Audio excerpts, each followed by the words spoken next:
Okay, we are live. Hey, everybody. Welcome to Publish Like a Motherfucker with Stephen Kozeniewski.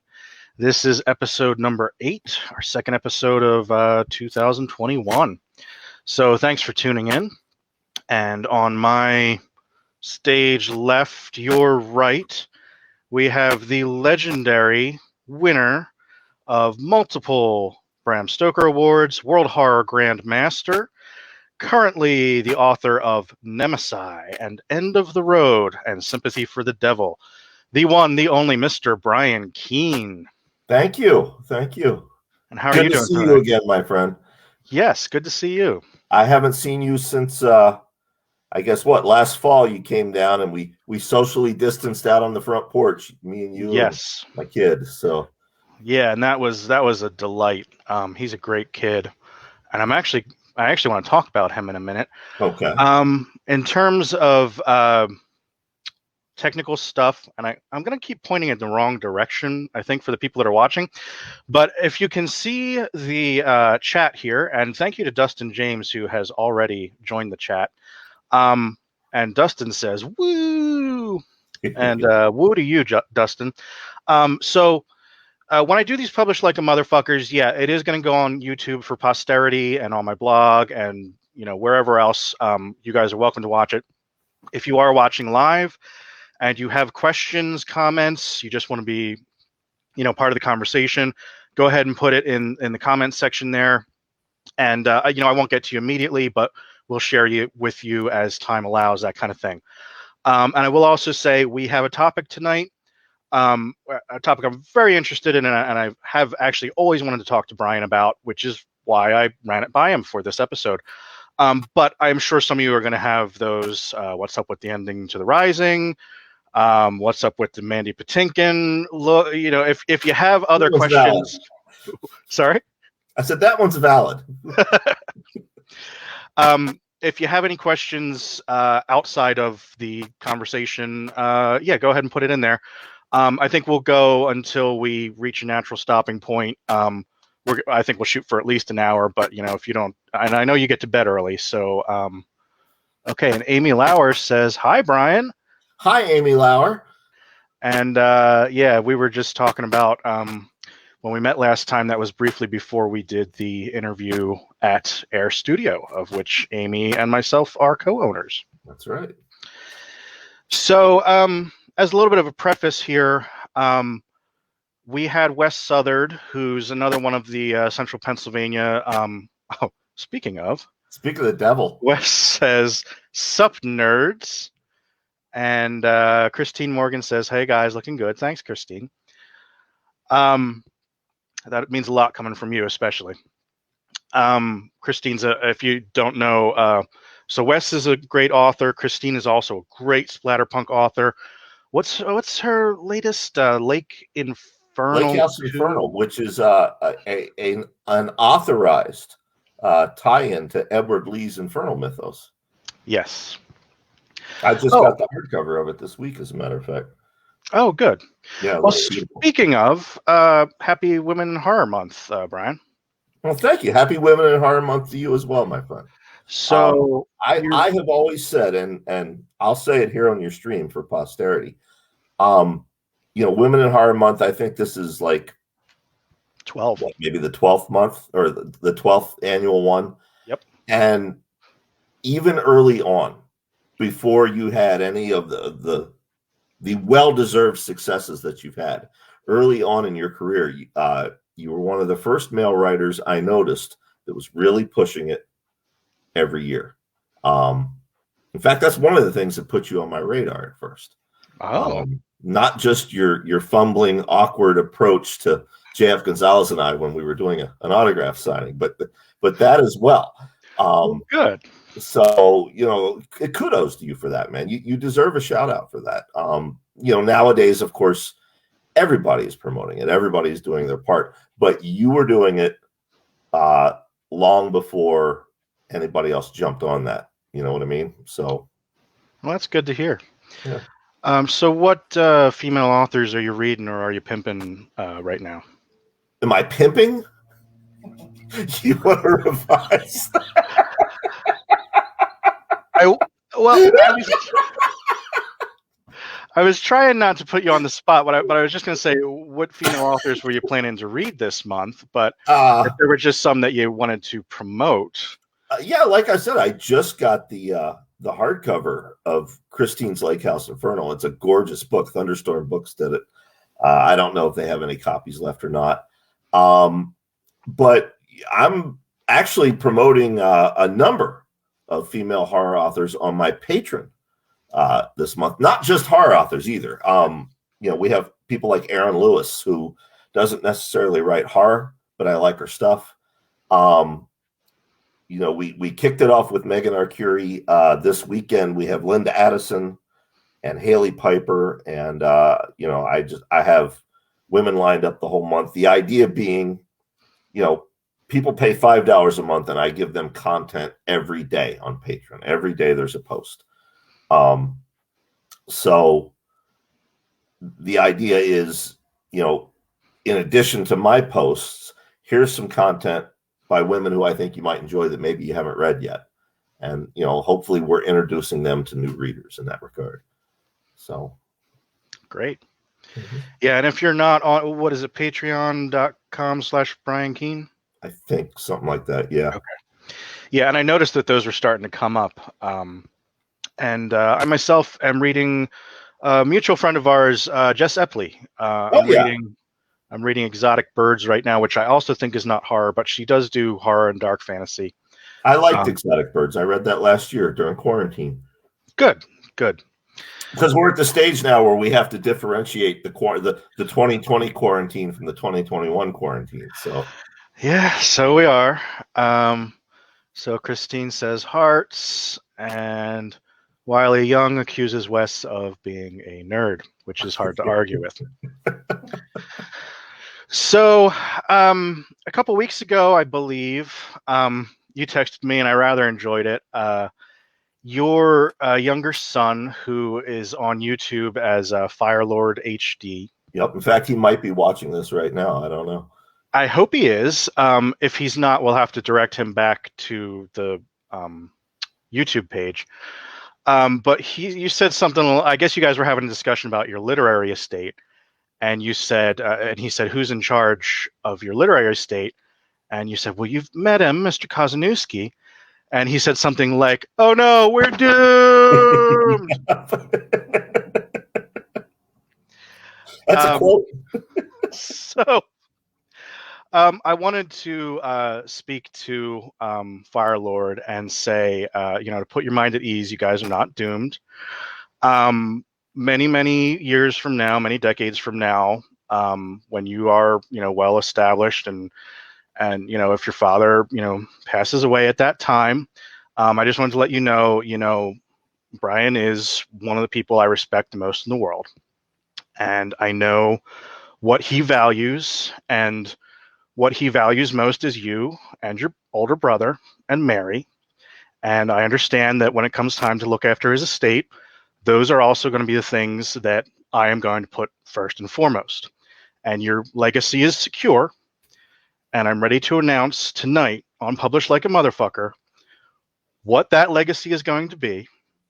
It's going to be, I promise, the largest Brian Keene themed amusement park in central Pennsylvania. It's going to be called Keeneland. And Keeneland is going to have, like the rising roller coaster and the Castaways, water park. I like this. And the centerpiece of Keeneland is, of course, going to be the Hall of Keens, which is going to be full of hundreds of fully articulated animatronic Brian Keens telling the Keen stories. So your legacy is secure, young man. I like this. I endorse this. Good. It's like a year-round haunted attraction. Yes. So, joshing aside, you can take about half of that, Firelord, and I'll let you guess which half as gospel truth. But that kind of is what I wanted to talk to you about, Brian, and not just tonight, but that was kind of what inspired it. We have a couple of comments. Okay, so Wes says go back to eating paint chips, Wiley. Okay. Christine Morgan is sold on Keeneland. So is Zach Dozier. What's up, Zach? Country Bear Keen. I like Keith. You need to name the roller coaster the Hail Satan. Hell yeah. My favorite flavor is Omaha Orange. I don't know what that means. People are excited about Keeneland. Yeah, and good. Hail Satan roller coaster. The Dark Hollow ride. I was actually going to say the Dark Hollow would be the concession stands where you can get like eyeball popcorn and stuff. And Wiley says you can also buy a Brian Keene doll in the gift shop that comes with 5 preloaded Keenas. Ass and chair, fingers on keyboard. You pull the string. And complete with a ghost walk. Yeah. Yep. Okay. So, you know, I hope folks can tell we, you know, I think we have a pretty good rapport. We're actually friends in real life. And, you know, we talk pretty consistently. I do know that the key to being in your good graces is not to text too often. But what I wanted to talk to you about, and what you were actually hinting at earlier, if you go back 8 years, you didn't know me from Adam. Right. I had read your stuff, but I also genuinely, and I've told this story many times before, I got on Google and I said, is Brian Keene an asshole in real life? I didn't know. Right. I was like, I got to find out. So to go from that to being close friends, like I said, trusted with your literary estate, you've done so much for me to advance my career. I like that's what friends do in this industry. That's kind of an amazing thing, and I don't think that happens every day. And now that I'm getting to the point where I'm a little more established, what I'm really interested in hearing from you is, and I've also done a lot of signings and conventions with you and that kind of thing, and I've seen where you're like, hey, everybody, let's go to the bar. You know, everybody who's present. And then I've seen things where you've been like, I need to get away from here and just go back to the room and just spend time with my close friends who I know. I guess what I've always wanted to ask you about is how do you identify the phonies and the climbers and the genuine people? Like I guess you, for whatever reason, think of me as, you know, and Wes and Wiley and Christine and everybody in the chat. But what I really wanted to ask you about this. So let's start off, and I've got a syllabus here, but you know we can kind of let the conversation go where it goes. But first of all, to what extent do you let fans into your life, and to what extent should you let fans into your life? I mean, Jesus. Okay, precursor to this entire conversation, I am not talking about anybody in particular. If you think I am talking about you, I'm not. And I don't mean you, Stephen. I mean anybody out there watching this. But it's also very hard to talk about this with just broad generalizations. Should you let fans into your life?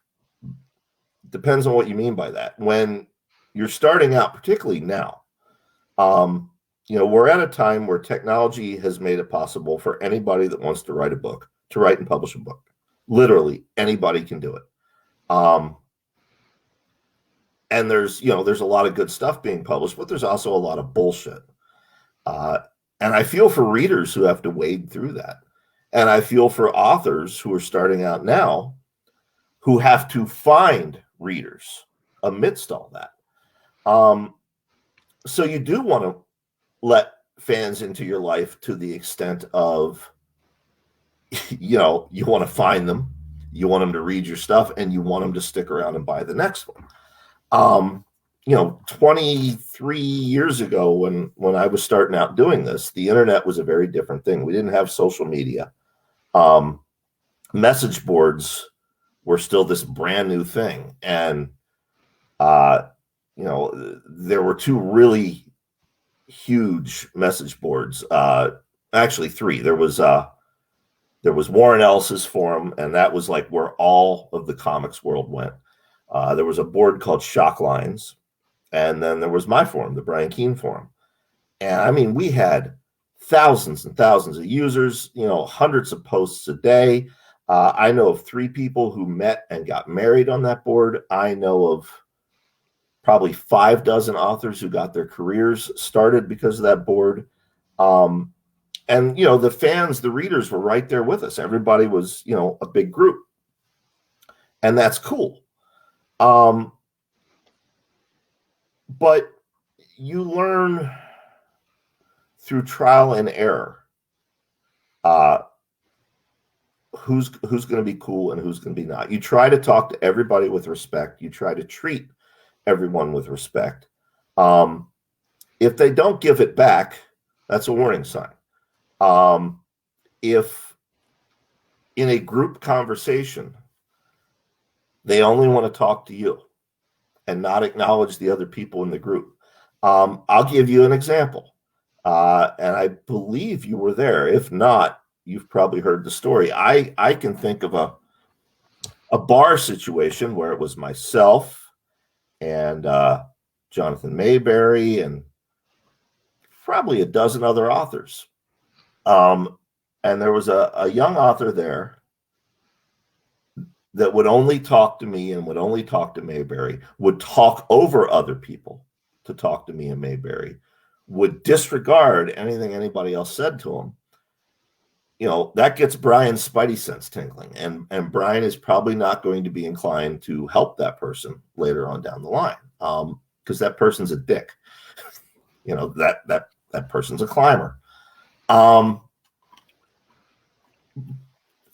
That's really what it is you watch how a person interacts with others.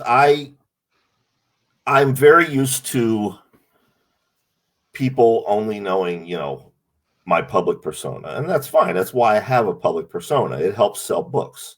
And I'm used to people perhaps, the first time they meet me or even the second time being nervous, and Mary, I tell Mary, I don't understand why these people are nervous. And she explains it to me. You're kind of an imposing fucking figure. But I watched them after that. I'll give you a great example. Ron Davis, a gentleman that runs the Brian Keene fan club. You and I both know Ron. We both met him for the first time the same weekend at a signing here in Pennsylvania. Ron was lovely. I talked to him for years online. And he didn't just interact with me. He interacted with everyone. It's like, this guy has things to talk about. It was pretty clear he wasn't a climber. He wasn't a phony. He was genuine. He had heart. So that's what you want to look for. This was a big rambling way. We need to circle back around to your question. Should you let fans into your life? You let them into your life to the extent that you're comfortable with. And I'm not talking about friends, and I'm not talking about peers. I'm talking about fans. Here's a confession. Now, you know this because you're my friend, but the public doesn't know how bad my chronic pain situation is. From the moment I wake up in the morning till the moment I go to sleep at night, and it elevates throughout the day. And you can only take so many painkillers before you destroy your liver and your kidneys. So I find other ways to manage, but that's not something I'm inclined to let my fans know about. It's a very personal thing. If there's something going on in my family, probably not going to let the public know about that. It's a very personal thing. But the little jokes that Mary and I have all day, like today on Twitter, we blew it up because she really does make me watch terrible fucking movies at night, and she's been doing that throughout the pandemic. And I want coronavirus to be over with just so I don't have to sit here and watch these movies. But that's playful. That's letting the fans actually in a little bit, because it's all real, but it's not anything that's going to embarrass anyone personally or harm anyone privately. You know what I mean? So yeah, you let fans in to the extent you're willing to let them in. I used to be a lot more open about shit than I am now. Somebody, I don't want to scroll back up through, but somebody mentioned Hail Satan earlier. I think it was Keith. Keith, you've been around for most of these 20 years if you're referencing Hail Satan. Yeah, Keith Yuri. Yeah, and in that case, Keith knows I was a lot more open back then. I would tell people what's going on. These days, something like that, I'm probably more inclined to put it in a book as fiction than I am to just blog about it. You know what I mean? But yeah, that's. I don't know if I answered your question. I don't know that there's. It all comes down to your comfort level. You're public that you and Amy own a balloon store. I'll use Wiley Young because I see his name there in the comments. If he and his wife owned a balloon store, maybe he wouldn't be comfortable with the public knowing that. It's all in what you're comfortable with.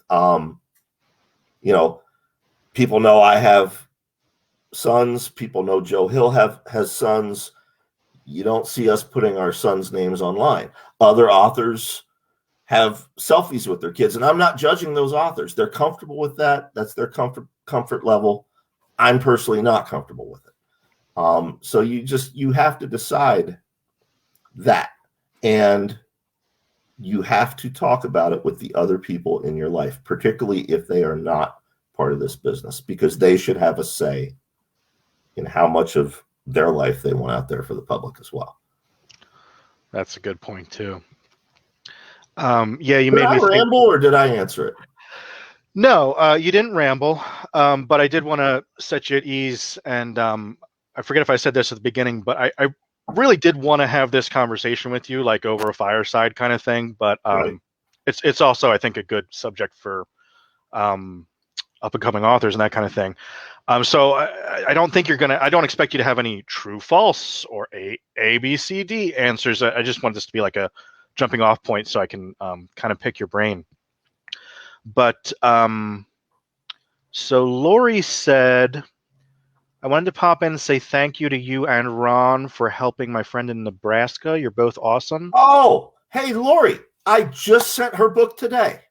Let her know. I sent, and I also included a second book, a little surprise. Now, however, I was actually going to email Ron about this. My postmaster, because it's a small little country post office, just one person there. He was talking my ear off the entire time about Nazi horror movies. And I'm trying to be polite and listen to him and trying to sign this book for Lori's friend in Nebraska. And I suspect I may have fucked the signature up. So, Lori, if that's the case, tell me and we will get her another one. So if it says like, Dear So-and-so, Iron Sky, and you just start talking about Nazi horror movies, it's gonna. Yeah, no, okay. I knew what I wanted to write, but he distracted me, and I'm not sure I completed the inscription. I know I signed it. I'm not sure I finished writing everything I wanted to write. Okay, so Keith said I have been around for 20 odd years, Yep. and I guess URA is correct. Wiley said, did you get to the outhouse shark yet? You're at the deep end of the crapper when you get to the outhouse shark. I think what he's talking about is when people try to talk to you in the bathroom. I'm gonna assume he's staying on topic and not just saying nonsense. I have been talked to in the bathroom. I've been talked to in the bathroom, but you know what? And I'll admit to this. In fact, I think I talked about this on the horror show back when we were still doing that. I was guilty of that very early on. The second convention I ever went to was World Horror Denver, 1999, I believe, or 2000. And Peter Straub's in the bathroom. He's standing at the urinal, and I walk up next to him, and I look over. Hang on, you got to do the visual. Standing there, look over, back. Peter Straub, Brian Keene, nice to meet you. And, Peter's had a couple bourbons by then, or scotches, and he looks down at my hand. He looks at me. Hello, Brian. Nice to meet you. mortifyingly embarrassed by that now, 20 years later. But, that's the thing. We have to be aware. Yes, we're real people with real problems and real shit and real feelings. But to readers, we are also more than that. We are often their lifeline. We are often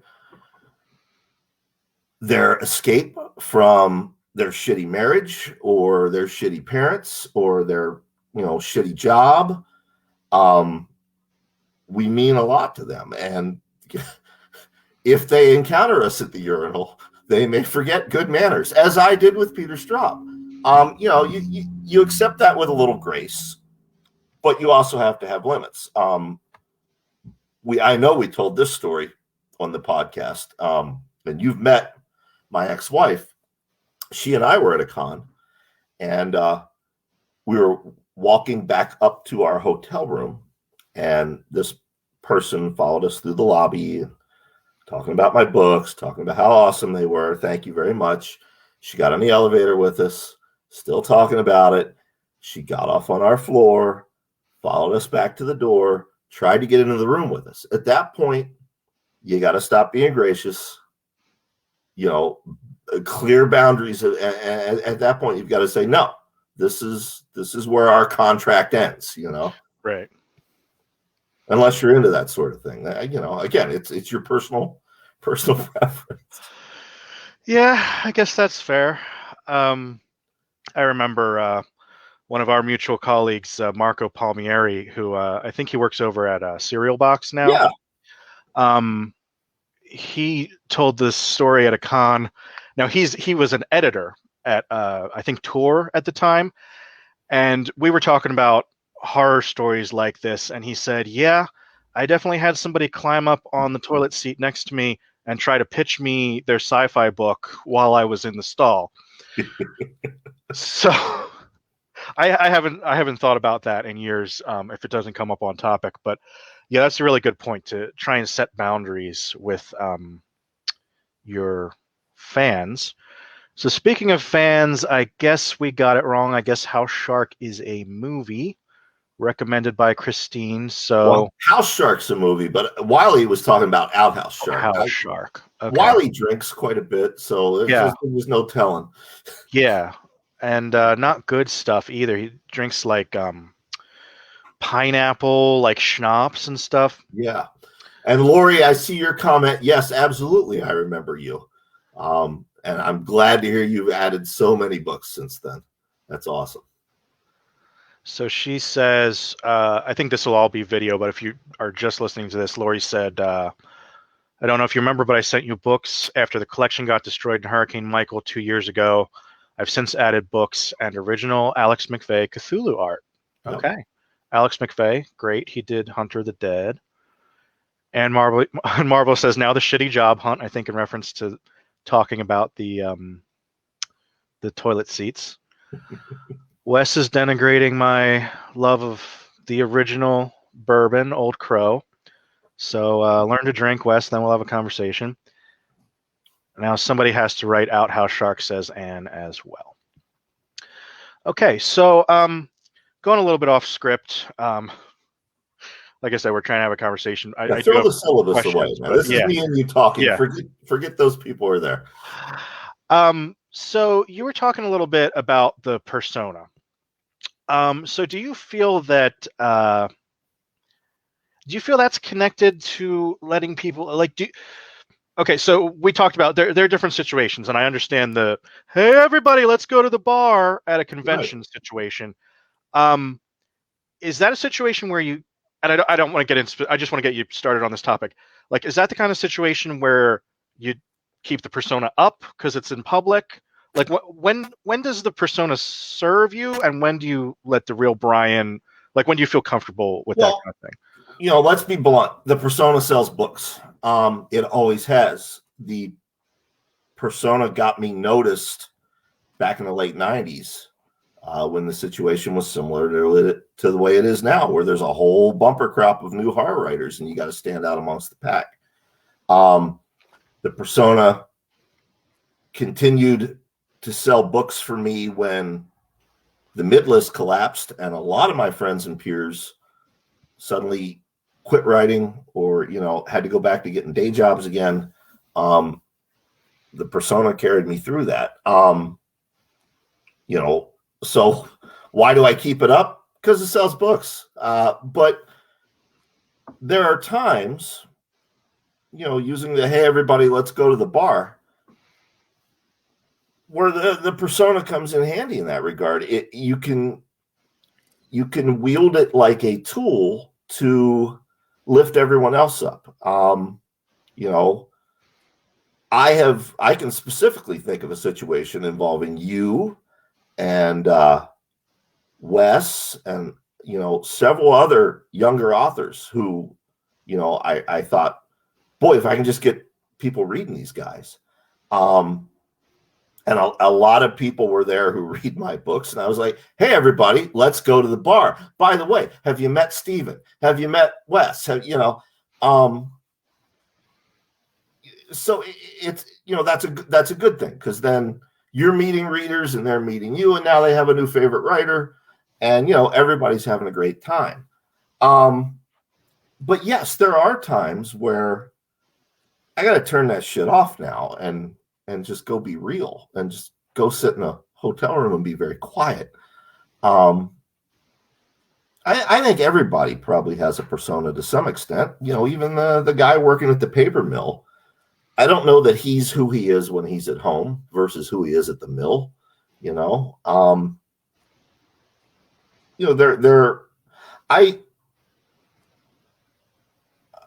Mary and I joked that I would be very, very happy on a desert island. Like Tom Hanks' Castaway is like, the happiest movie in the world for me until he gets rescued.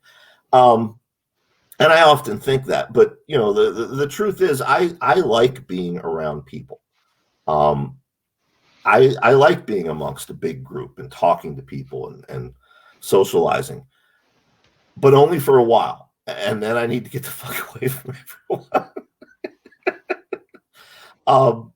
So that's a factor. But you mentioned, why is it sometimes I say, "Hey, let's all go to the bar," and why does sometimes I say I need to get the fuck out of here? It goes back to what you originally mentioned, the phonies and the climbers. If there's a lot of that going on, I remove myself from the situation, and invariably those people will then also leave the situation, and everybody can have a good time afterward. That's interesting. I know I'm not going to name names, but I know a couple other authors and a couple actor friends of mine and some stand-up comedian friends of mine who have said a variation of the same thing. You get to a point in your career and your quote unquote fame, whatever fame we have as horror writers, it's not much of a fame, but you get to a point where you're a magnet for people like that. And if you want your friends to continue to have a good time, you got to remove yourself so that the shit follows the magnet, Yeah. Yeah, it's kind of funny to hear you say that. Now I'm putting together pieces. What you were saying before about sometimes you can use that persona like a club, and I don't think he'll mind me mentioning his name because it's a purely positive impact. But I remember there are times you've been like, "Oh, Kozeniewski, have you met Brian Killian? He's a great guy. You should get with him." And I never put it together now that it was like, oh, he's doing the schmoozing thing, but he really wants us to make a connection here. Exactly. Yeah. Exactly. And Killian's a great guy. I like his stuff. If you're into zombies, yeah, definitely check out Brian Killian's stuff. But I thought you two would hit it off, and you seem to. That Wiley was at that same party that we're talking about. I introduced you guys to Rachel Autumn Deering that weekend. I thought you all should meet. And of course, all of you got to meet Jack Ketchum, which was a treat for him as well. But that's what it's about. So Valerie said, "Too bad none of us can go to the bar anymore." Yeah, I hear you on that, Valerie. So Wiley chiming in with a rare, legitimate question: does the persona ever drift into interactions with your friends when you don't mean to? I guess this is kind of the dark half question. Yep, all the time. I'll give you a great example. We had a party here back before coronavirus. This was several years ago. And you'll remember this. I can't remember how the joke started, but I have you in my phone as Stephen K. And somebody made the joke, is that Stephen King? And I'm like, yeah, let's call Stephen King right now. And I called, and of course, you're sitting right across from me, and your phone rings, and we all laugh, and we have a good time. There was someone at that party who I will not name, who took that very seriously and thought that was the persona coming into real life, and called me to task on it last year, like sat on this for over a year. And then last year calls me to task on it. I'm like, okay, well, I'm really sorry that was your perception, but that's not what was going on. You can ask Kozeniewski, you can ask Mary, who was sitting there. That's an innocuous example, but sure, there are times where the persona takes over. You don't want that to happen. You hate when it does happen, but it does happen. Luckily, I am with a partner, Mary, who will not let me get away with that bullshit. Author Jeff Cooper, many folks know him as Coop, has never once let me get away with that bullshit. You need people like that in your life. If you are going to have such a public persona, you need people like that in your life that will call you on that shit, but justifiably call you on it, not misunderstand or put their own shit on it and call you on it. You know what I mean? There's a difference there. Yeah. So, while we're on the subject of the fans, and I think we kind of covered the part about going from the hotel to into the house. So I think we covered that. But into kind of a darker region that I unfortunately know you have had personal experience with. How do you tell the difference between and this is kind of an interesting question, especially in 2021 in this period. How do you tell the difference between someone who's an eager beaver and someone who is a truly dangerous, unhinged, unhealthy kind of fan?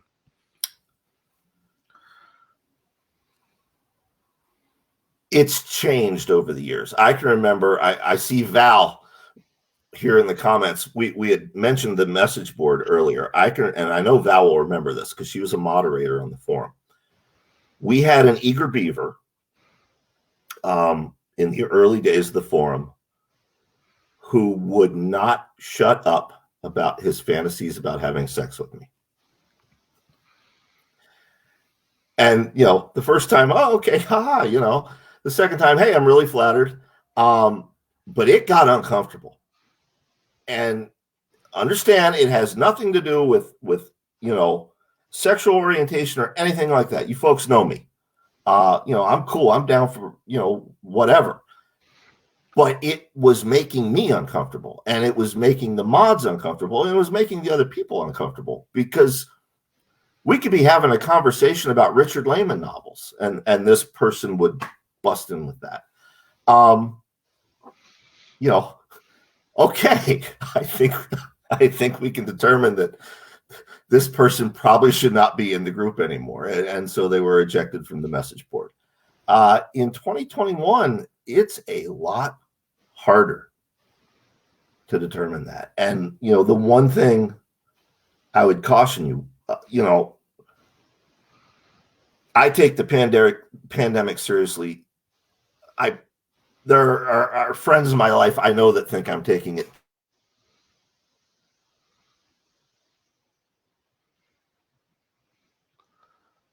Oh, did we lose him? Nope, we there? Okay, yeah, I can hear you again. Okay, yeah. We got to there are friends in your life that think you take it too seriously. Okay. Yeah, I take the pandemic very seriously. But whether you're like me and you believe in science, or whether you're an anti-masker person, regardless of where you stand, 2020 was probably a very rough year for you. So there's a lot of folks right now that are dealing with their own emotional baggage and their own mental struggles, people are not themselves. And I try to be mindful of that. But at the same time, I'm not going to sit back and let somebody hurt me or hurt someone I love, be it physically, be it emotionally, be it financially, regardless of what they're going through.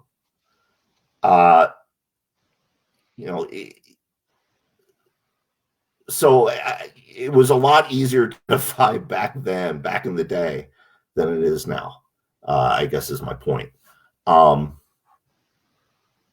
Yeah,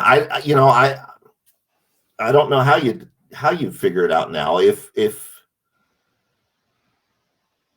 one thing I will often do, if I'm very interactive with folks on Twitter. I'm not on Facebook anymore, but if you tweet me, if you're a fan and you tweet me, I will probably tweet you back. If I don't have time to tweet you back, at the very least, I'll like it so that I saw it. It's a little trick I picked up from Joe Lansdale. You can pick up all kinds of wisdom from Joe Lansdale. But if somebody's just at it and at it and at it and at it, I might click on their feed and see what they're talking about. And if it's clearly, if there's something going with them, then I can kind of start to, gracefully, with kindness, but you can start to kind of pull back from that person, and usually, if you do that, they'll then move on to Jonathan Mayberry or whoever's next. Ideally, Jonathan. I give Jonathan a lot of shit, but I've seen that happen, and vice versa.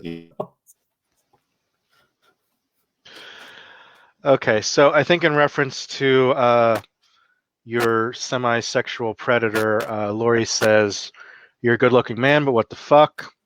And Valerie does indeed remember that, and hopefully not apropos of what we were just discussing, but maybe just a general kindness. K-Trap Jones calls us sexy beasts. Well, K-Trap Jones, my boy, good to see you, man.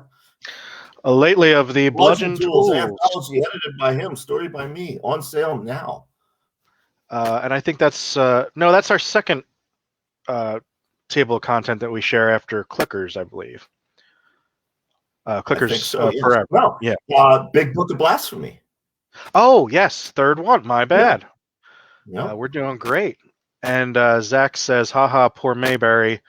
Yeah, poor Mayberry. Poor Mayberry all the way to the bank, right? And listen, I use Mayberry, but because folks often, and I don't know why, but it seems to especially happen with Wes Southard. You and I will tease Wes Southard on Twitter, and people take it seriously, and they'll like pile on him, and I have to tweet, "Hey, leave him the fuck alone." He's a friend of ours.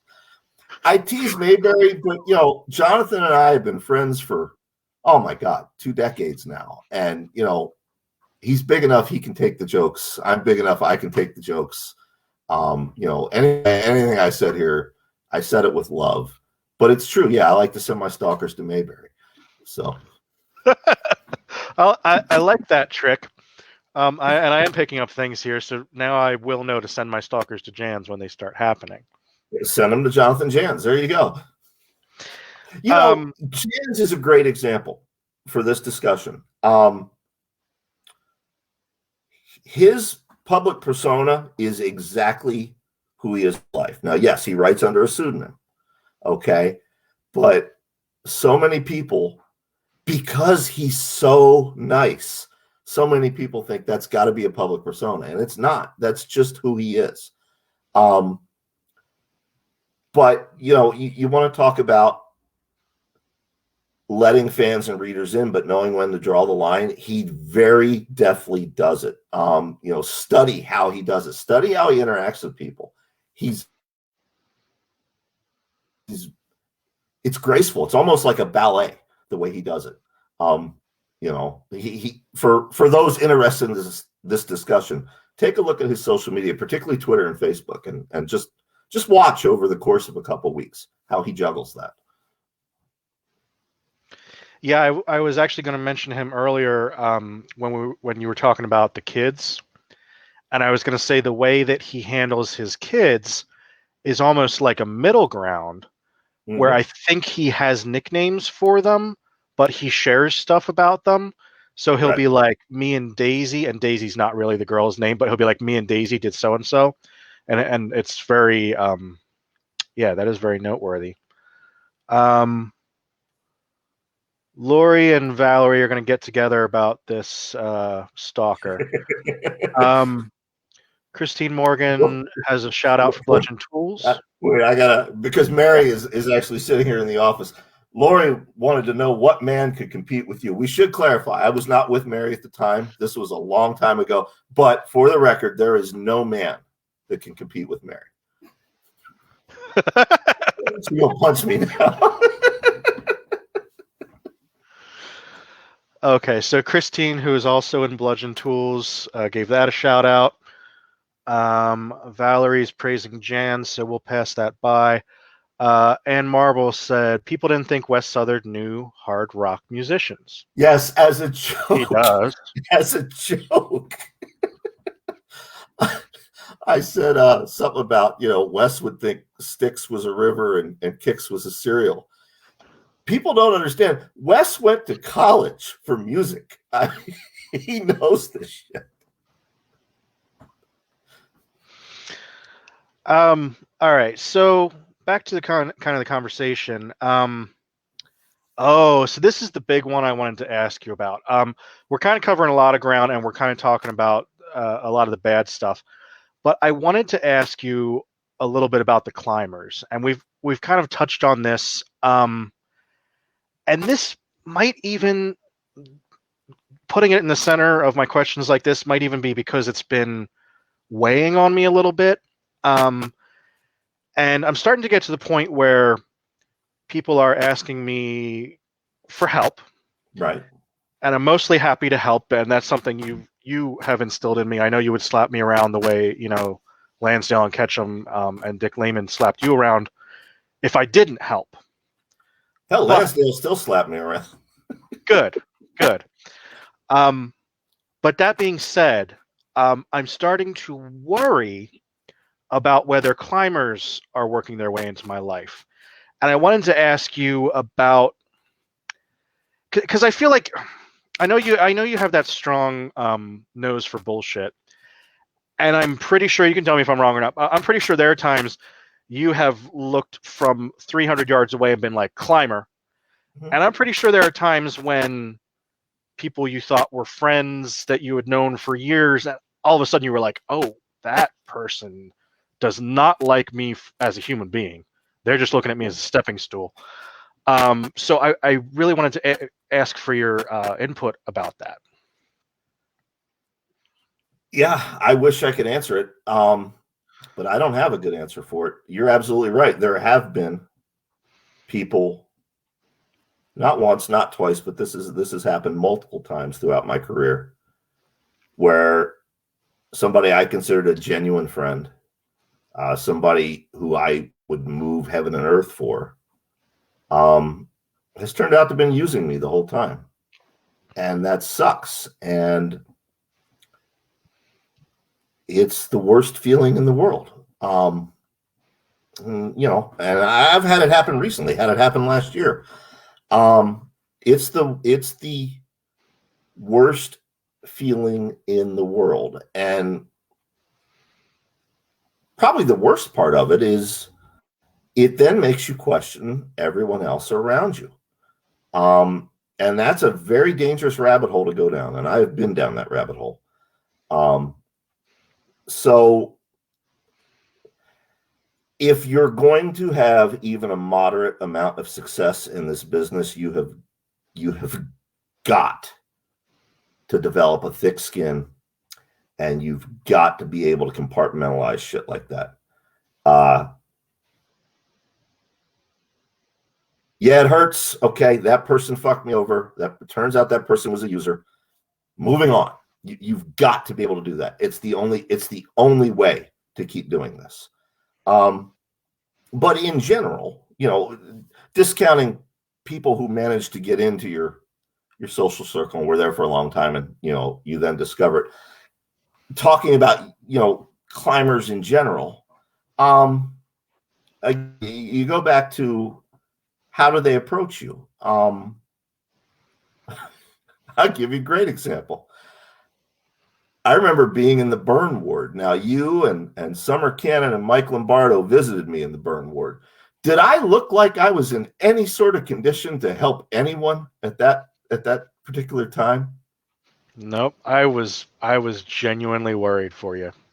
There was someone who, and I won't name names, they emailed me. And I had my phone in the burn ward, so I got my email on my phone, and they're like, "Hey, I was reading about your accident, and I'm gonna donate to your GoFundMe. But in the meantime, do you think you could write an introduction for my book?" Guess what? And I didn't say this to them. I just said, "No, sorry. Unfortunately, I don't know when I'm going to be able to write again." But what I had inside my head was, not only am I not going to write an introduction for your book, I'm not going to ever do shit for you again. I won't actively stand in your way. I won't plot against you. But if you're on fire, I'm not going to piss on you to put you out, is what I said in my head. If in your situation, yes, you are probably starting to get climbers. You and I were talking before we went live on the air, and I know some of the things you're struggling with right now. I have been there and struggled with them too, but I guarantee you're successful enough in the eyes of others that you're starting to attract climbers. Ask yourself, when do you hear from them? Do you only hear from them when they want something? Interacting with you in any other form? And look at how they're interacting with other people. And, use that criteria to figure out what really is their agenda. Do they like you as a person, or do they like you for what you can do for them? Do they like you because you're Stephen Kozeniewski, or do they like you because you are Stephen Kozeniewski? No, you laugh, and I laugh too, but it's true. Very true. When people approach me and meet me for the first time in this world, not like at the grocery store where they have no idea who the fuck I am, I after the awkwardness of meeting Brian Keene is out of the way. Later, are they talking to me as Brian Keene? Or are they still talking to me as Brian Keene? That's going to tell me about this person. So that would be my advice to you. Well put, actually. So I apologize to our listeners that this is so much directed for someone like me, and I know a lot of you are starting out, but like I said in the beginning, this is a conversation I've always wanted to have with Brian. So Christine said the Brian Keene School of Paying It Forward is how I put it. That's when we were talking about that Lansdale still beats you around the ears and you still beat me around the ears about helping people. Lori's still talking about the guy that was hitting on you. Lori's got you booked in fights, professional fights. It's a whole thing going on here in the comments. Now, something else I want to talk about, with this whole paying it forward and helping people. Well, Zach said, wow, I think that was to the story about being in the burn ward. Go ahead, about paying it forward. And that doesn't stop. You look behind me and you see, all these books and the brag shelves and the awards and yada, yada, yada. I still have moments where I have to go to my mentors and say, what the fuck do I do now? I had a moment early last year regarding some Hollywood stuff where I just had a complete meltdown, and I had to get Scal and Joe Lansdale together on email and help me, Obi-Wan Kenobi, you're my only hope. And they talked me off the ledge and told me what they would do in my situation. that never changes. I don't give a shit how successful you are, how many books you've written, how many books you've sold, how many languages you are in print in, or how many awards you have won.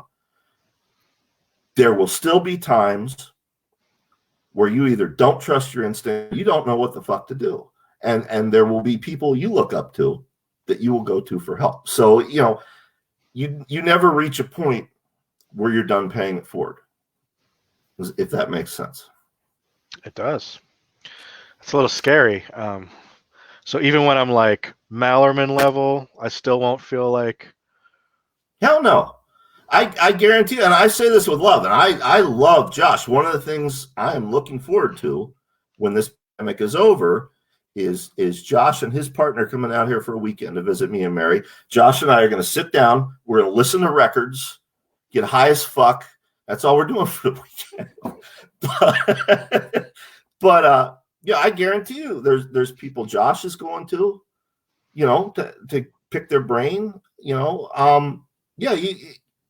That never stops. Your concerns may change. The advice you need may change. I don't need advice on how to sell a book or where to sell a book.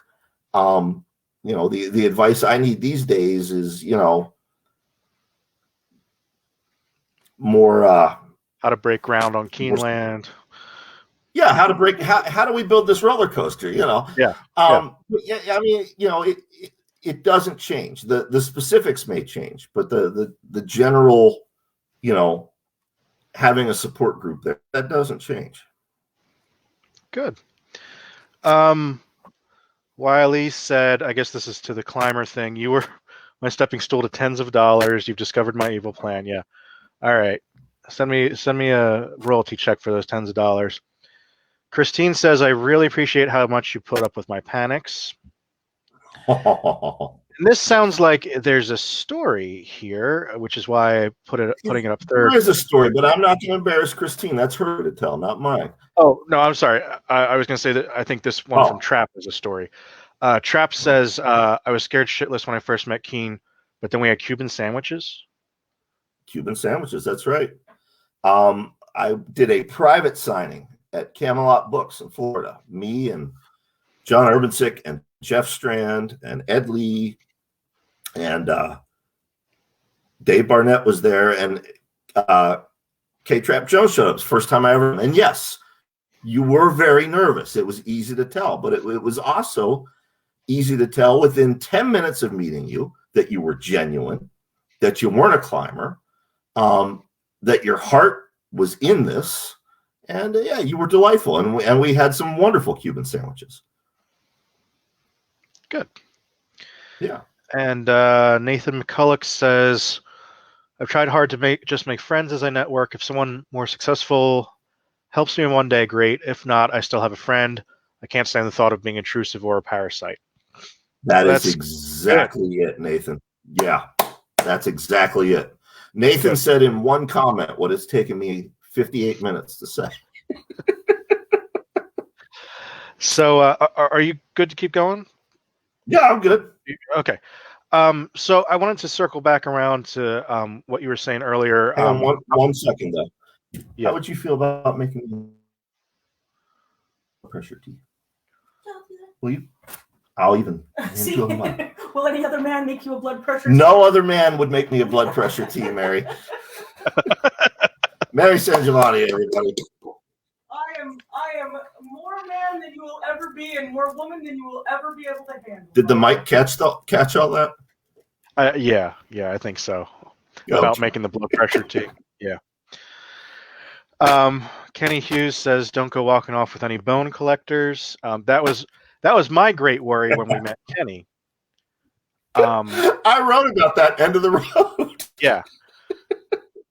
Yeah. And because I was like, Brian, he's a bone collector. He's just trying to get you into his car.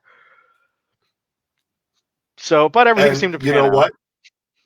Kenny, I don't know if you've read End of the Road yet, but when we get to that chapter in the book, Kenny made my day. That was my favorite part of that entire weekend. I didn't give at that point. I didn't give a fuck if you were a bone collector. Here's my leg bone. I have two. I'll sign it for you. So I wanted to circle back around to what you mentioned a couple times about you said something like, I'm not going to do anything for you, but I wouldn't piss on you if you were on fire. So when you've identified those climbers and you've identified those sort of bad actors, this is another thing I wanted to ask you about. Because I kind of have trouble, and I've confided in you and Paul Goblish and Mary and people like that. I've been like, this person gets my goat, and I want to strangle the fuck out of them, and they're a climber, and I hate them, and I want to make the world know about it. And you guys have usually urged, well, maybe just don't mention it online. Maybe just mention it in closed situations and that kind of thing. Is it just something where you literally block them on social media, or you just figuratively block them out of your life, or do you actively go out to undercut them? I know that sounds negative, but maybe the right thing to do is to go out and actively be like, hey, this person is a squeaky stair. You know, I don't know, but I've always wanted to ask your input about that. I mean, it depends on what we're talking about here. If you're talking about, somebody who's a sexual assaulter, or a publisher who serially rips off their authors, and then yeah, I think it needs to be voiced. Absolutely. If it's just a climber, which is the subject tonight, no, I don't see the sense in publicly calling them out on that for a number of reasons. A, maybe they're not aware they're doing it. Some people are socially awkward. They might genuinely not be aware. And B, what do you gain from it? You know how they are. And if you're not entertaining their bullshit, they'll go bother Wiley Young, and then you can get a head up on him and get a head on your novel, and now he's delayed, and you jump over him. Okay. I block very few people. If you threaten me, you threaten somebody I love, I'm fucking block you. If you actively engaged in trying to harm me,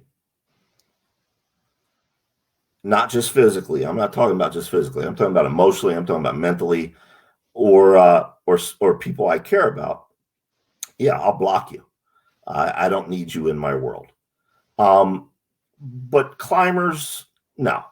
You can be aware, and you can make the people you're close to aware. You can say, hey, it's my opinion, this person is this, but I don't know that you need to put it out there publicly. I don't know that that's fair to the people in question, and honestly, I don't know that it's fair to you, because there's a lot of heat that comes with that.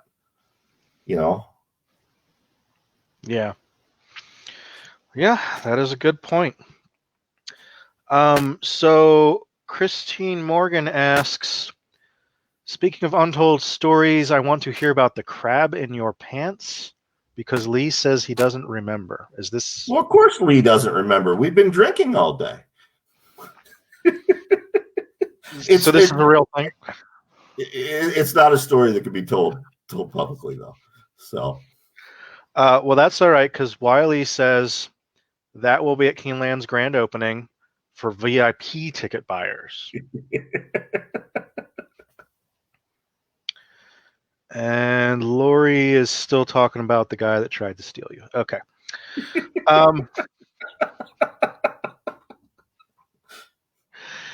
Okay, so here's a good question, and I've heard you talk about this before, but I think it might have been 8 years ago when we first met, and I was like, oh, okay, Mr. Keene, whatever you say. So I wanted to maybe revisit it with different eyes, and I think this may have been your actual wording, which is why I put it in here. But what do you do when people ask you to wave a magic wand and make them famous like you? Do you know what I'm talking about? I am now. I laugh, and then I get my blood pressure tea from Mary because it makes my blood pressure go up when they do that. No, I don't have a magic wand to make people famous, but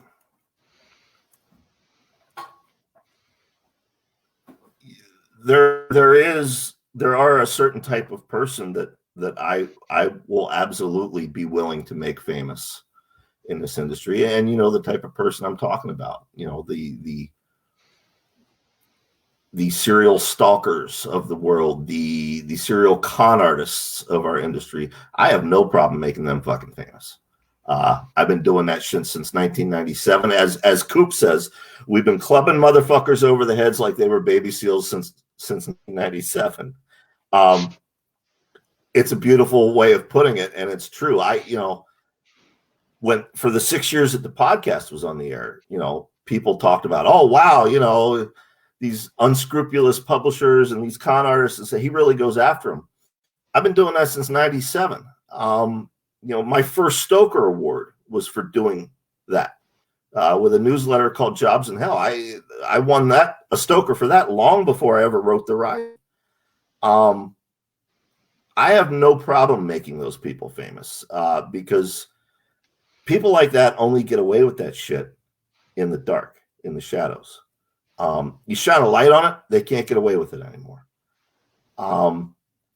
But for the aspiring writer who wants to be famous, if that's what you're in this for, then you're in this for the wrong reason. And I'm going to help you get famous, because we're not doing this to be famous. We're doing this because we're compelled to write. Yeah, I agree. You're what we sometimes call a unicorn because you're actually making a full-time living as a writer. Writing costs me money. It's an expensive hobby. And I know people that are like, oh, I make beer money with this. And those are some of the more successful people. But yeah, I've always kind of, wondered about that, because I think you said one time that people have this idea that because you're famous and well off, that it's going to like rub off on them. Going back to kind of the climber thing. Right. And I just liked, I guess I just kind of like your attitude that you're like, yeah, that'd be amazing if I could do that, but I cannot. Well, and it's a matter of perception. My dear friend Christopher Golden has a great saying. When somebody who's not in our industry asks him if he's famous, he says, it depends on what room I'm standing in. And that's very true. Depending on what room I'm standing in, I may be the most famous motherfucker in the room, or I may be, hey, who's that Mandy Patinkin like over there in the corner? So, to assume that I have any level of actual fame that I can bestow upon you, it's a falsehood. And, to assume that I'm so financially well off that I can bestow that on you is a falsehood. Yes, I make a living as a writer. And I make a decent middle class income as a writer. Our bills are paid. We eat, we can go on vacations when the pandemic's over. We do okay. But I've got no rainy day savings. I've got no health insurance. There's a lot of things that full-time employed people take for granted that I wish I fucking had. But those are sacrifices I was willing to make to do this thing. I think I blame Stephen King for this. And Steve, if you're watching, I say it with love, but I'm right. Steve did that credit card commercial back in the day. Do you know how I am? Probably not. That's why I carry one of these. And it was one of the first times people put a face to an author. Before that, the only time you saw an author was, maybe you looked at the photo in the back of the book. And because Steve transcended the genre, I say this sincerely. I think he is the Charles Dickens of our generation. I think 200 years from now, his work will be read and studied the way we read and study Dickens now. But to have reached that level of fame and that level of financial security, the public often assumes that the rest of us are there too. And we're not. Not even Dean Koontz is. Not even Clive Barker is. That's a whole different stratosphere. I've often thought that I should write a book about the realities of being a writer, not end of the road, but like an actual how-to writing book, but like, the fucking realities of the shit. How long to microwave a ramen for? Yeah, stuff like that.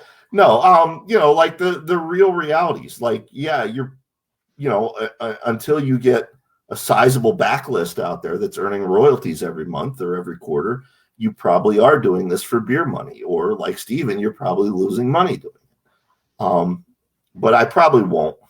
So I don't feel inspired to write that book. I can just say all the things on interviews, like I don't have to write it. I tell you what I'm going to do, and this is legit. I'll either get your permission or really fictionalize the character, but I want to write a book about an old author, none of whom have ever reached, that king level of success, but about an old author and a middle-aged author and a really young, eager author, and they all go to conventions, and just like every chapter would just be like a snapshot of like how the young author does conventions, how the middle-aged author does conventions, and how the old author does conventions, or like, doing their taxes, that kind of thing.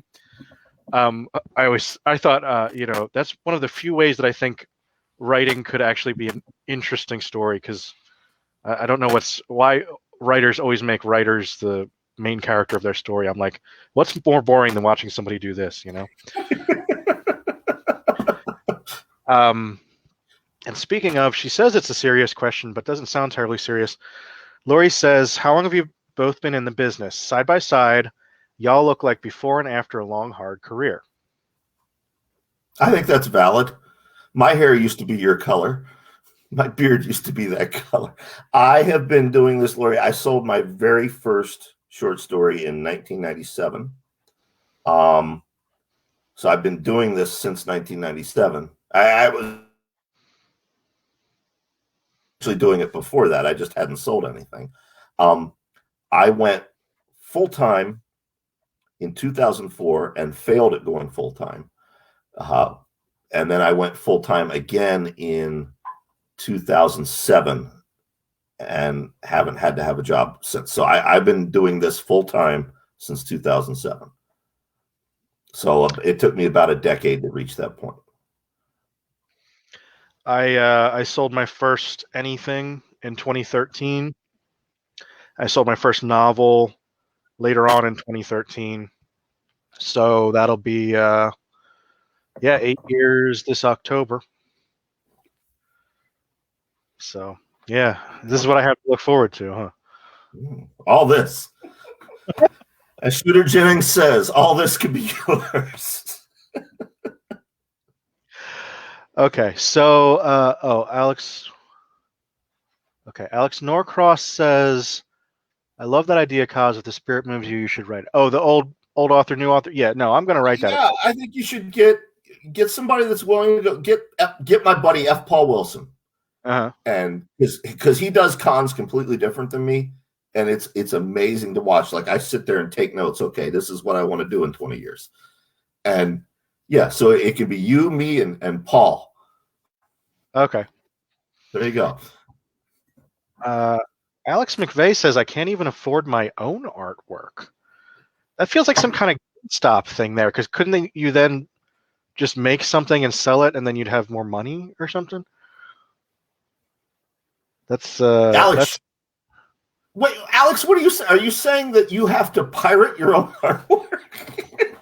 I don't know. You'll have to follow up and let us know what you mean by that, Alex. Yeah. Char Cochran's in the chat. Hey, Char. So we're getting towards the end of the questions, and I know Brian's probably getting tired for the night. So if you do have any Gonna go play questions, Fallout. what's that? I said I'm just going to go play Fallout when we're done. Oh, okay. We just finished Luigi's Mansion. Oh, but you're a PlayStation guy. No, I'm an Xbox guy. Oh, Xbox. Oh, but Yeah. what's the game that you and Amy play? The post-apocalyptic one. Fallout. Oh, that is Fallout. Oh, okay. All right. Yeah. Oh, okay. Alex says I couldn't afford to commission me. Okay, I got you. Well, but with good reason, Alex. You're one of the top authors in the industry right now. Artist, right? Artist. What did I say? Yeah. Author? Author. Okay, well, maybe I am tired. What did you put in this tea, San Giovanni? Yeah, Fallout 76. He says, if I sell an original, I rarely get it back. Okay. Yeah, so I was going to say, I'm getting towards the end. If you have questions, put them in the chat. And taking me up on that, Alex Norcross says, Brian, you said F. Paul Wilson does cons different. What is something you've learned from him about cons? I'm going to tell a funny story about F. Paul Wilson and Tom Monteleone. Two men who I love, I adore. They have been as helpful and gracious to me as Dick Lehman, Jack Ketchum, and Joe Lansdale. We were at a con, Mary, maybe 5 years ago. And those two, they'd been into the bourbon. And they were both just loaded. And, Paul says to me, Tom's really drunk. I'm going to make sure he gets back to the room, okay, because they're sharing a room. So he takes Tom to the room, and he comes back out. And 10 minutes later, Tom comes up behind me and Mary, and he says, Paul, he's really drunk. I'm going to make sure he gets back to the room, okay. And he takes Paul to the room, and he comes back out. This went on. And it was beautiful because, I mean, these two, they're dear, dear friends. Back and listen to that episode of the horror show where we had the two of them on, and we talked about their friendship through the years in this business. It's illuminating. But to answer Alex's question, guys like Paul and Tom, for the most part, it's not about selling books anymore. They're still grateful to meet fans. They're still happy to sign anything fans bring. But for them, it's about the friendships. It's about the kinship. They've reached the point where they can they don't have to worry about selling books. Now it's just about getting another moment with that friend. I'm almost to that point. Not quite yet, but I'm almost there. You got about 10, 15 years before you'll be able to be almost there, Kozeniewski. But yeah, it's pretty neat to watch. It's I don't want to say inspiring. It's hope fulfilling to see, if that makes sense. Yeah, it does. Yeah. Okay. So I think we covered a lot of this, or maybe this will just be a very pat answer, but so is it safer to be more guarded online and in person? We kind of talked about how you have the persona, and that's kind of a buffer. Right. And but aside from that,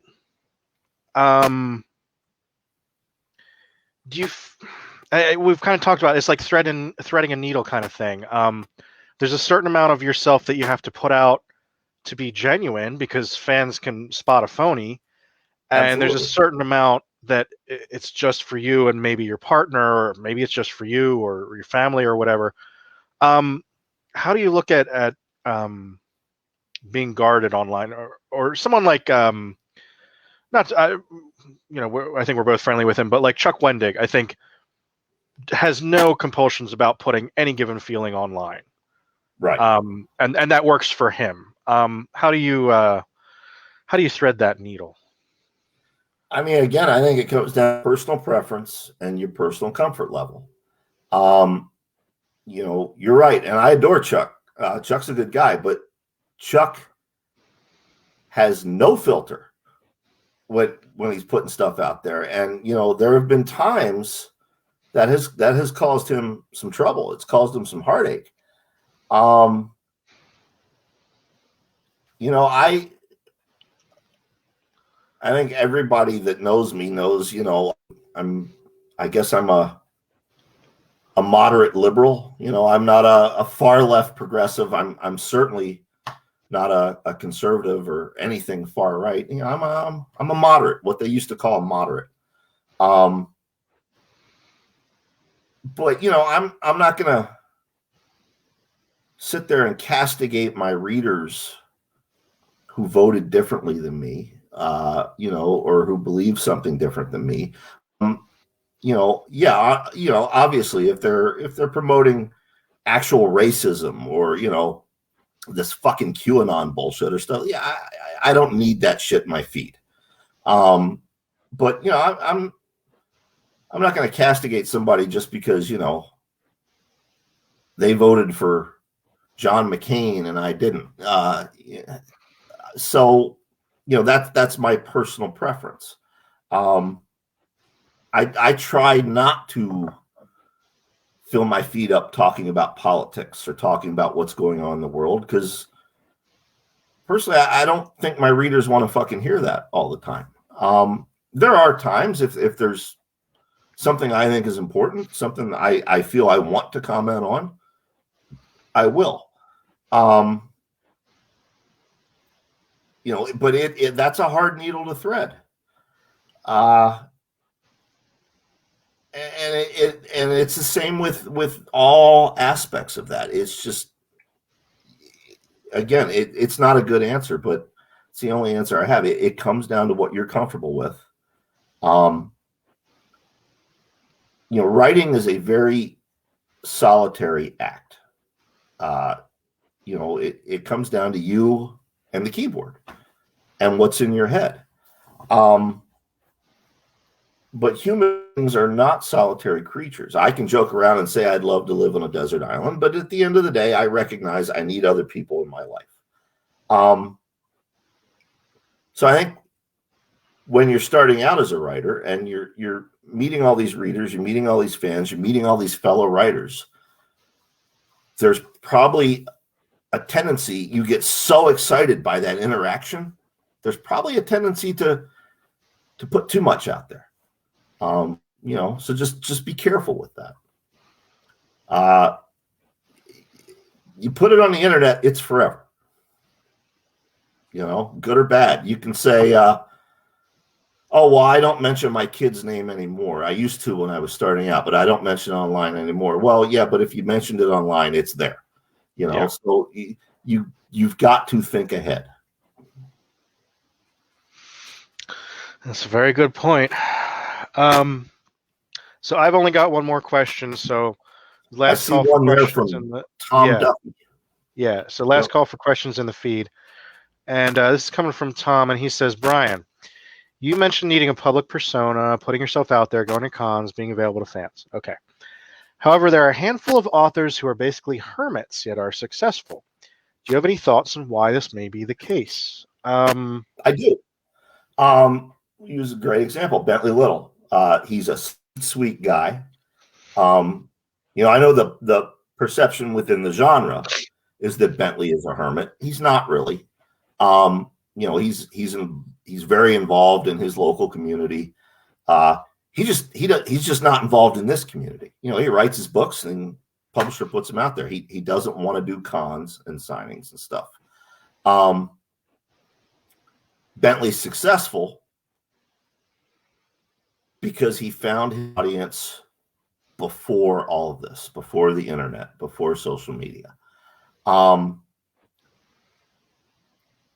Another good example would be my dear friend Carlton Mellick. Now Carl is approachable. He does cons, but he's shy and he's introverted and he's uncomfortable with a lot of people around. Carl would be very happy to just, you know, sit in a hotel room, write books, and never see anyone again. But again, he built his fan base before all of this. I'm sitting here thinking of your question, Tom. I can't think of anybody from Stephen's generation of writers that's a successful hermit. To some extent, every one of them has some sort of social media print, and if they're not running it, then their publisher is. I genuinely, I don't think, if you're just starting out now, I don't think you can be successful and be a hermit. I think the signal to noise ratio is just too loud. Their mainstream publishing is still doing well. The indie press is hotter than ever. The small press doing well, and self-publishing is doing well. As I said early on in the chat, technology has made it possible that anybody who's ever said, I think I'll write a book, can now write a book and publish it. So we're not only, there was a big hubbub on Twitter. I can't remember who it was, but some guy tweeted, harsh writing advice, you're competing against all your peers. And he said it very poorly. But I got what the guy was trying to say. We are competing against each other, not consciously, not, I don't sit down to write and say, all right, I got to get this done before, Chris Golden and Joe Hill finish theirs. It's not a conscious thing, but we are competing. There are only so many slots at a publisher, and there's more authors submitting than there are slots. It's the same way in the indie press. It's the same way in self-publishing. We're all trying to be heard. We're all trying to get readers to not only notice us, but to notice our books and try our books and tell others about our books. I don't know that you can successfully do that as a hermit. I don't think it works. I wish it would, but I don't see it working. Yeah, I was going to say maybe Chuck Tingle, but that's more of an anonymous thing than a hermit thing, because with Chuck Tingle, there's such a public persona built up that I don't think it's really a case of a hermit, because the public persona is larger than life. I always look it's almost like Lady Gaga or Sia or something. Like it's a put on, but it's not like out of the spotlight. Yeah, I always look at JF Gonzalez. Jesus absolutely hated marketing and promotion and hated doing the types of cons where we would sit and sign books for 10 or 11 hours. He hated it. And when he was done with that, he wanted to be left the fuck alone. He wanted to go back to his hotel room and be quiet and have a couple drinks. But as much as he hated it, he recognized that he needed to do it. And so he'd do it. He would turn and he would be perfectly lovely and pleasant, and everybody who met him had such a great interaction with him. But he was doing it to sell books. I mean, don't get me wrong. He was genuine. He loved meeting fans, and he loved talking to fans. But at the end of the day, he's really tired and he wants to be done. But he would continue to keep it on because he realized that's what you got to do these days, Yeah. So Christine said Carlton Mellick has a very different con persona. Yep. Okay. Yeah, absolutely. I've known Carlton at least 20 years. I know the real Carl, and then I know Carlton Mellick III. And, all public personas are just a version of themselves. Chuck Wendig's is a version of himself. Carlton's is a version of himself. Mine is me, but, regular at-home Brian is about a 5, and public persona Brian is 11, like Spinal Tap. But yeah, Carlton, what's amazing is to watch him switch it on, like a light switch. He goes from, quiet, introspective Carlton to this fucking madman that people read his books expect to meet. It's very neat to see. It's amusing. I think Wiley Young and I wigged him out one night, so I guess I can put that on my curriculum vitae.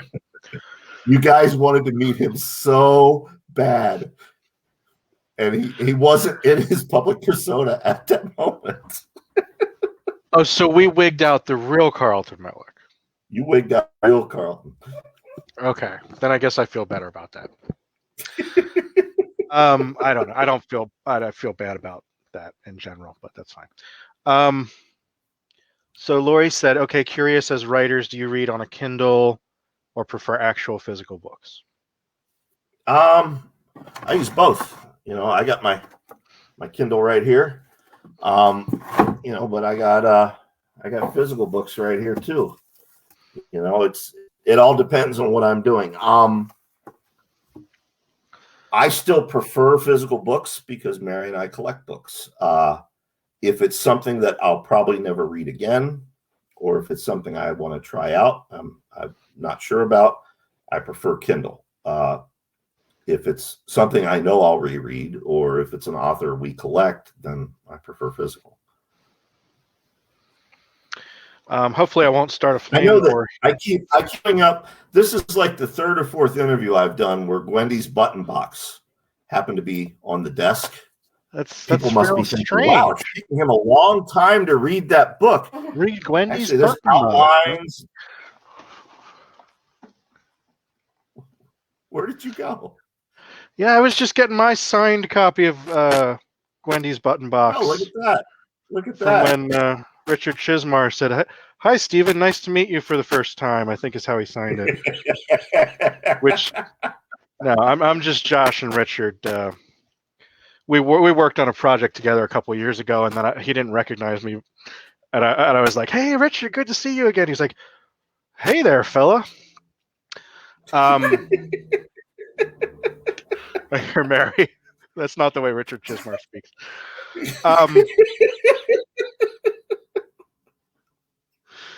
So I hope I don't start a flame war answering Lori's question. I don't get through paperbacks. They take me forever. And I don't really get through Kindle either. I've had Wiley Young's Catfish in the Cradle. I don't know. When did that come out? 2016 or something? I still haven't gotten through that. 2017, I think. Yeah. I actually like audiobooks. I commute when it's not a pandemic. Otherwise, when I'm cleaning up the kitchen or, taking a shower or whatever, that's a way for me to get in 2-3 solid hours of reading a day. I like audiobooks. I would say the data suggests a lot of readers do. I haven't done my taxes for 2020 yet, but I suspect this will be the third year in a row where audiobooks accounted for the third highest source of income for me. They may have actually bumped up to the second highest source of income for me at this point. I don't know. We'll have to wait and see. But yeah, a lot of people buying audiobooks. Good. So Wiley, talking about the night we freaked out, Carlton Mellick says that night is ingrained. Alex McVeigh asks, if you wanted to create a pseudonym, how does one deal with the payment particulars without being known? Well, that's the thing. Somebody's going to know. That was the case with Stephen King's Richard Bachman. I've done some stuff under pseudonyms, and there were people who knew. The person signing the check is going to know, unless you're going to actually get a social security number and a checking account and all that for the pseudonym. There's no way. But I've never found a publisher that was malicious about that. There's reason for them to out the pseudonym. So yeah, but the bottom line is, if you want to get paid, someone's going to have to know to write the check to Alex McVeigh rather than I'm trying to think of a funny pseudonym, but I can't think of one that's like. Yeah. And yeah, I guess what Brian said, that would be the only alternative is you create a LLC in the pseudonym's name, you get a tax ID number, and you say make it out to, and then in that case, they're not making it out to Richard Bachman, they're making it out to Richard Bachman LLC. Oh yeah, I guess an LLC. That's what I meant. I wasn't talking about creating an actual fake identity and all that. Right. Yeah, I meant an LLC. That's good. That's good. What you said. Oh, okay. Senior, what was Rusty Shackelford? You watched King of the Hill, right? Oh yeah. Yeah.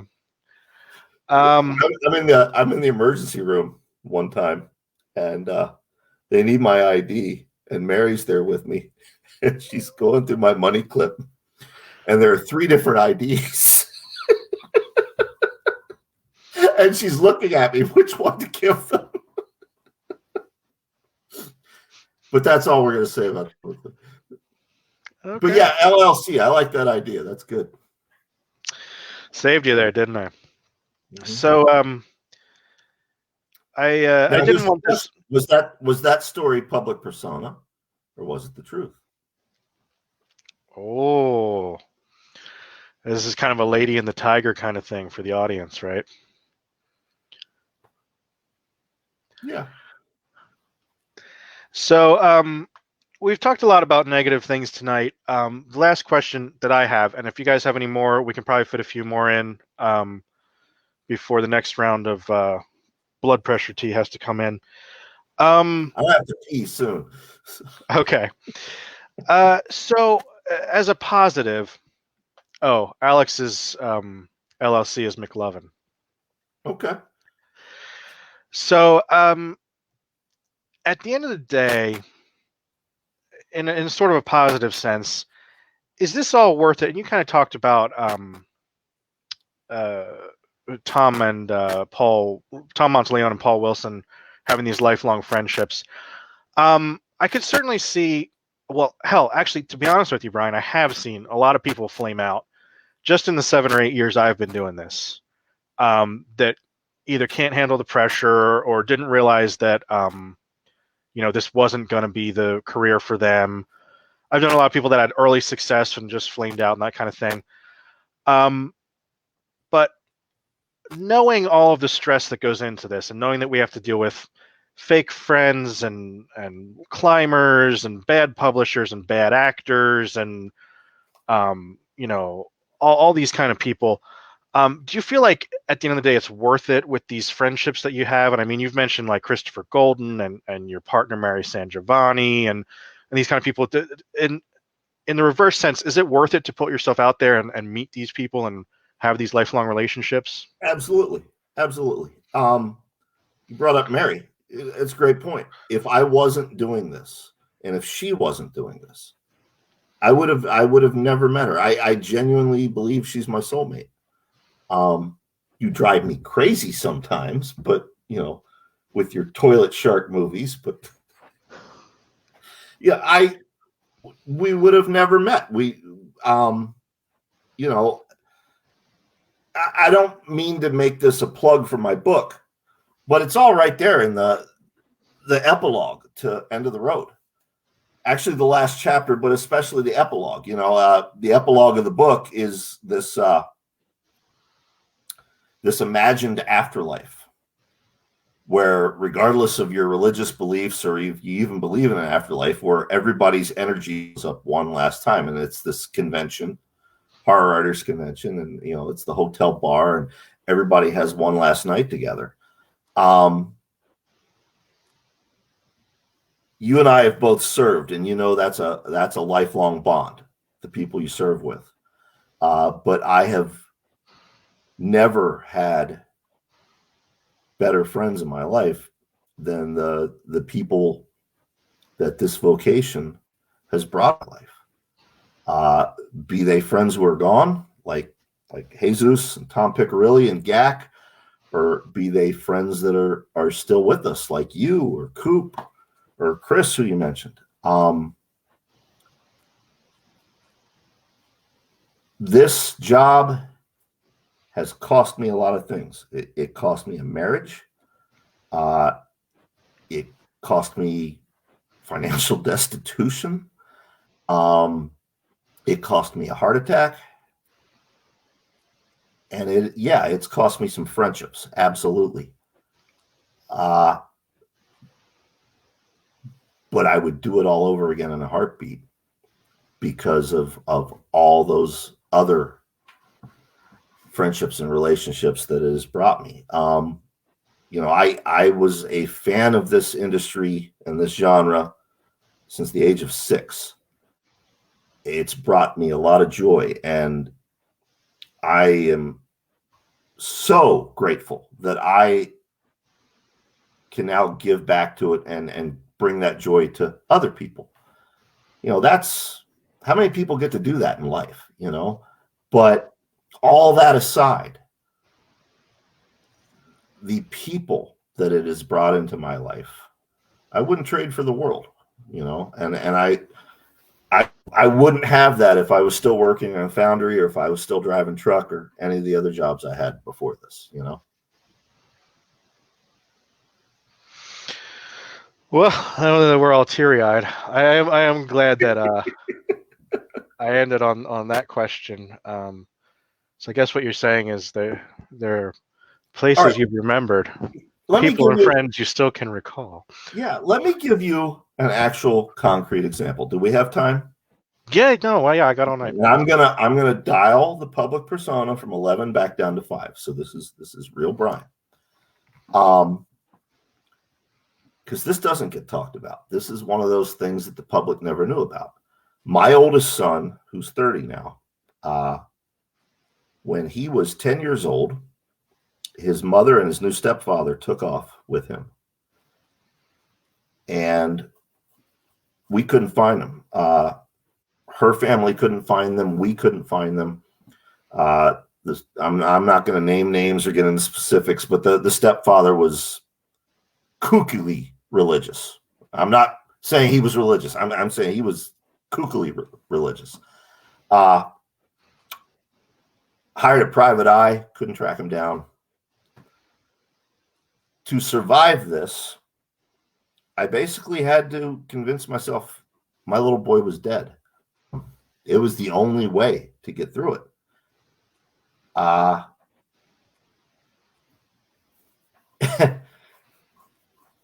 And several years after this, about a decade goes by, I meet this kid who's 16 or 17 at the time, about the same age my little boy would have been.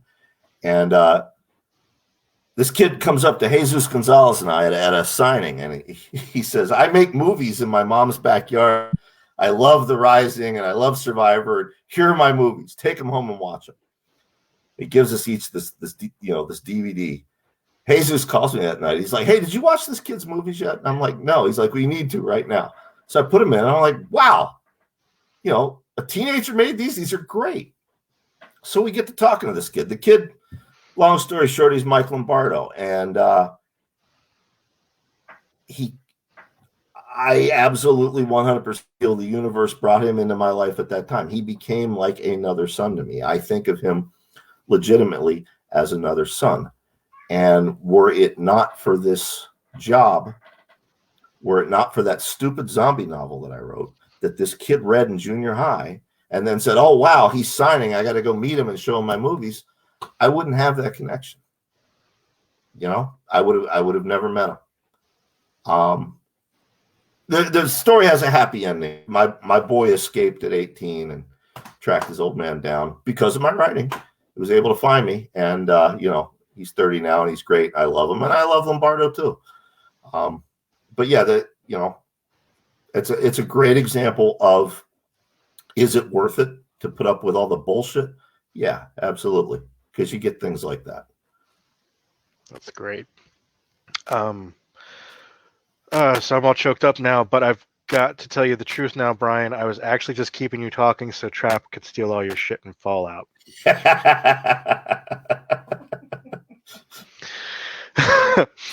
But yeah, so that being said, Brian, thanks so much for coming on. That's both as the persona, both as the host. I really appreciate you coming on.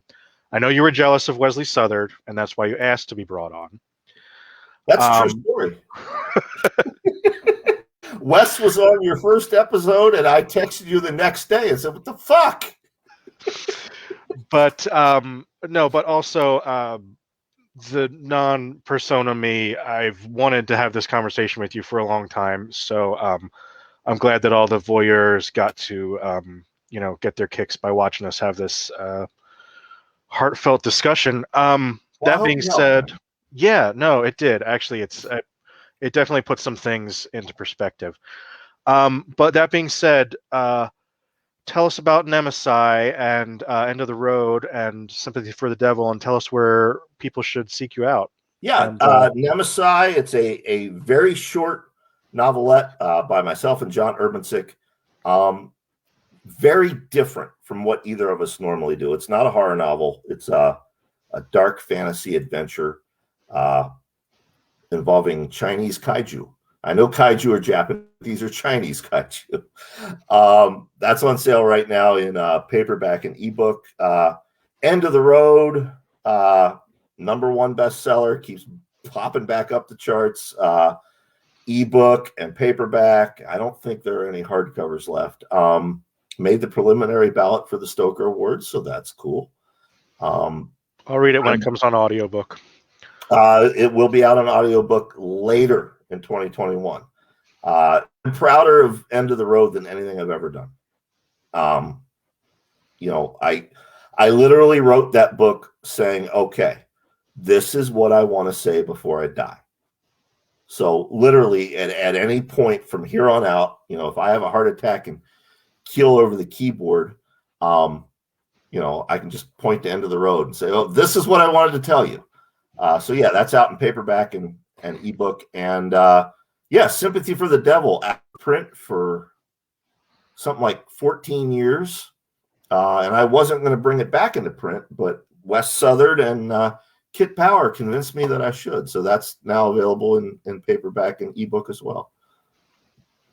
Good. What we'll do is when we set up Keeneland and we have you lying in state in a glass coffin, we'll put End of the Road on a like a book stand at the edge, and people can leaf through it and be like, to your body. Oh, Lori Wallace made a comment there about Suburban Gothic. That reminds me. Would you like an exclusive, Stephen? I would. Okay, so the comment is, by the way, Brian and Brian, that's Brian Keene and Brian Smith, Suburban Gothic, amazing. But yeah, let's have a... This is an exclusive. Has not been announced anywhere yet. Of course, the Suburban Gothic hardcover sold out in pre-production. The paperback and ebook will be available on sale May of this year. So February, March, April, May, 4 months from now. Pre-orders should go up soon, possibly by the end of this month, certainly by early March. And that'll be on your website and Twitter and everything. Website, Twitter, everything. Great. Well, thanks everybody for coming out. Thanks so much to Brian Keene for coming on. Anything else that we didn't mention, Brian? No, I think that's it. Great. All right. Thanks, everybody. All right, brother. See you. Thank you. Good night, everybody.